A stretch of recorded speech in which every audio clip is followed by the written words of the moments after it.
Hey, look, we wanted to get Claire Eaton on, our youth coach, and talk some early warning signs for teenagers. If you're a parent, this is something that it should be very, very interesting for you. We often talk about, the teenagers of today. Have they got it tougher than when we were growing up?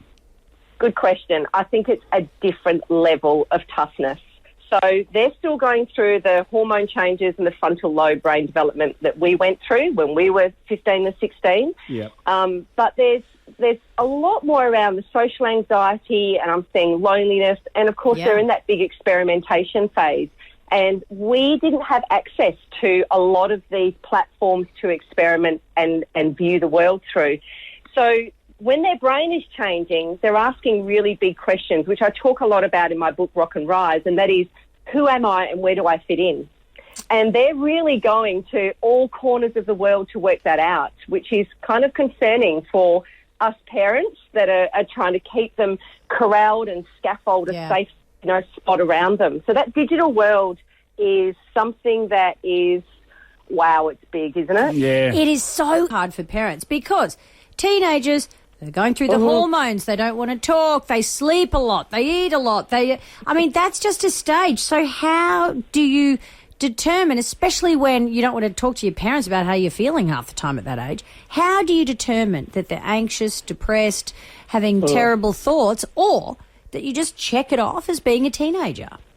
Yeah, I think there's a gut check that happens here, and we know as mums, dads, grandparents that one of the biggest things is hypersensitivity or becoming more reactive to the comments of others, facial expressions, and that's a really good sign that their sympathetic nervous system is just booming. And if that really shouldn't be the case. So if we're seeing that with our teenagers, we have to think something isn't in balance here. And also we notice them talking about life far more pessimistically, and they may seek to try and control everything. Or the alternative, where they avoid everything. They step out of anything that could be challenging, fun, or social, connected. So when we see those sorts of things, that's when we've got to stick with them. Doesn't necessarily always mean really big, deep, heavy conversations, but stick with them and lead the way. So, something like, I'm taking the dog for a walk, come join me. So we lead the way. We are the suggestion leaders, and hopefully our young people will jump on in a way that suits them, because we know that they're quite autonomous and they want to do their own thing, of course. But how much pressure do you put on them to join you, to do that? If it is going to kick the footy, if it is going for a walk, if it is sitting down to watch a TV show?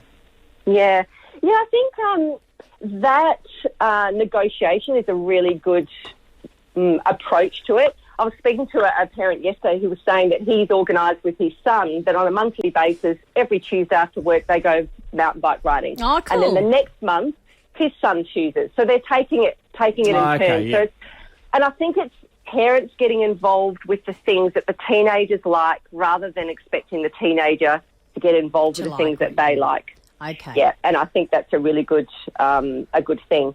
Another great way is we can be very, very clever at building routines in our home, because when routines fall away, teenagers rely on motivation, which is just a dead-end road.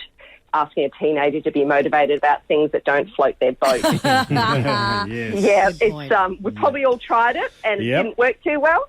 So I'd say back to the basics, the eating, sleeping, moving routines, get them, really drive them and create that boundary and system for our teenagers.